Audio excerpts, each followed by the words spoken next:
What is up, everyone? All right, today I'm doing a tag video because I need you guys to give me more time to read Oathbringer because, man, that's a long book and I'm still not done with it. But in the spirit of giving, I'm doing the Booktube giving tag, which was created by Elliot Brooks, so I will link her channel. And I was tagged by Kate from Love Story, so I will also tag her channel. And this tag's all about giving.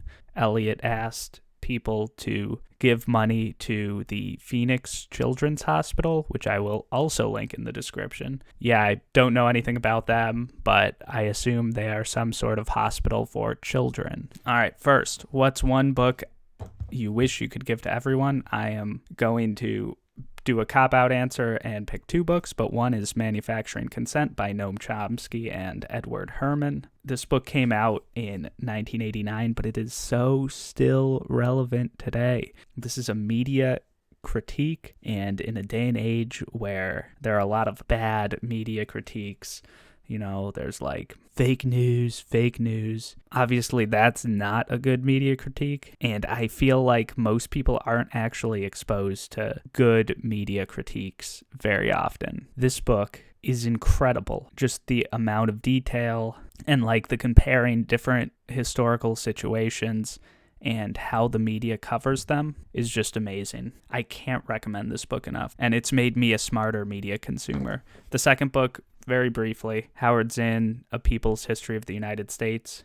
Interestingly enough, Noam Chomsky's quoted on the back, and he's the one who wrote this. This is just a great book to kind of fill out history knowledge that you probably have from high school, and I'm in the middle of this right now, so I will be reviewing it. Question 2. What's a book you couldn't give a rat's hiney about? So this seems pretty tongue-in-cheek because Kate, in the video that I was tagged in, said this book as like a book that she's interested in. But what I could not give a rat's hiney about is Barack Obama's new autobiographical memoir / autobiography, or I don't know what it's being branded as. And there are 3 reasons for this. 1, Barack Obama is not a leftist, and I am a leftist. We just have different politics. Secondly, some might criticize me by saying something like, what Gregory doesn't understand is that you gotta listen to people who disagree with you politically to get something done. This Barack Obama ideology is the centrist ideology. It's the most prevalent ideology. Trust me, I'm reading enough from this sort of political perspective. And third, I lived through the Obama years, guys. It's like I wouldn't really be learning all that much. And I mean, I don't have to like learn when I'm reading a book, but most nonfiction books I read involve a decent amount of learning or additional context being put into things that I already know. And like, since Obama's presidency, when I've heard him speak, he's not really like adding anything for me. Number 3. Given that the holidays are coming up, what is a book you hope someone buys for you? This kind of goes off the last question for me. Again, I want to learn, and there are a few nonfiction books on the list. Something like Nelson Mandela's autobiography, Malcolm X's autobiography. Something about Brazil would be good, particularly because I don't know as much about the history of South Africa, Brazil, or like the 50s. I didn't like live through those things in those places. Did I say 50s or 60s for Malcolm X? It should be 50s, right? When did he die? See, I don't even know what I'm talking about. This is why I want the book. I've got to learn more. I think it was like 57. That would be my guess. As far as fantasy books, if I read The Poppy War and like it, I will want the 3rd book in this series very badly. And yeah, that's a decent Christmas list for you guys, if any of my family is watching. What's a book or series you've given up on? Recently, I DNF'd The Steel Remains by Richard K. Morgan. Not very interested in that, to be honest. And then The Ember and the Ashes as well. I DNF'd the first book in that last year. It just wasn't doing it for me. And I know people love that series, so I'm sorry. I keep giving like 2 answers for all of these. I'm just not following the prompt. I'm a rebel, guys. I'm a rebel. Number 5, who's a character you wish an author would give more time to? And number 6, who's a character you wish an author would give less time to? I'm going to say Shallan from the Stormlight Archive for both of those, and I'm not going to elaborate. If you had to give up almost all of your books, which ones would you keep? That's a good question.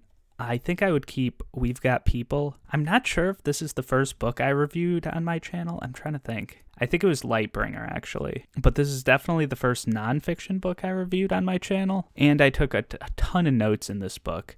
And it's just a very good book, especially if you're like maybe younger and just kind of learning about politics now for whatever reason. This is just great. So I'll keep this one, and I'll keep Elantris because this is the first Sanderson book I read, and it's kind of how I fell in love with Sanderson. So, and even though I don't even think this cover's like all that nice, so it's a little weird, but I would keep these two. What's the best book or bookish thing you've ever been given? Also, my dad giving me this for Christmas of 2018. I loved this book. This kind of helped me get back into reading.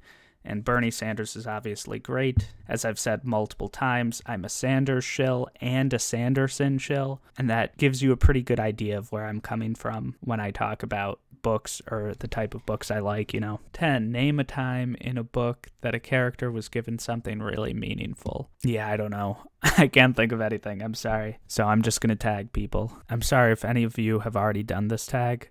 But one, Kayla Lenzen, who just did an About the Author video on Brandon Sanderson, so it does my heart good to hear that video. Then David from David's Book Reviews, he just did a Mistborn review, and we've been talking back and forth about Mistborn, which has been a bunch of fun. Dina from Books Yada Yada, who reviews a bunch of horror books, and is just a great, funny New Englander, so we love that. Jim Holroyd.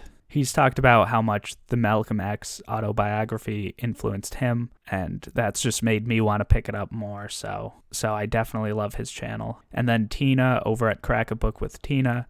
We've been going through Stormlight Archive together and messaging each other back and forth about that and about soccer. And I think she'd really agree with my answers to 5 and 6 on this quiz of character to give more time to and less time to. Maybe she'd just want the less time for Shallan. I'm not sure. Let me know, Tina. Anyway, thank you all for watching, and see you guys next time.